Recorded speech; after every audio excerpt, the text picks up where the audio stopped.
আসসালামু আলাইকুম। আপনারা মোহাম্মদ হাসানকে সবাই চেনেন। সে একজন সিএনজি চালকের ছেলে।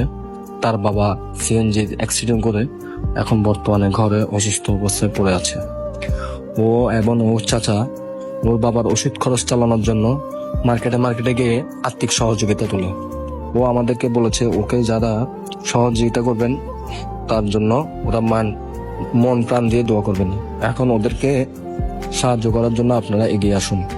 আরো জানতে পারলাম ও পড়াশোনার খরচ নাকি ওর চাচাই বহন করে। আর অনেকে জানতে চেয়েছেন ওর দায়িত্ব কিভাবে দিব, ওর বাবা ছাড়া মা ছাড়া আর কেউ নেই। আর আমাকে অনেকে টাকা দিয়েছেন, যাদের মধ্যে আমি এই টাকাটা আমি এই ছোট ভাইয়ের হাতে তুলে দিলাম। আপনাদের টাকা ওকে দিয়ে ও মহা খুশি। ও আরো দোয়া চেয়েছে ওর বাবার জন্য সুস্থ হয়ে যান। ধন্যবাদ। ভিডিওটা শেয়ার করে সবাইকে দেখিয়ে দেন। আসসালামু আলাইকুম।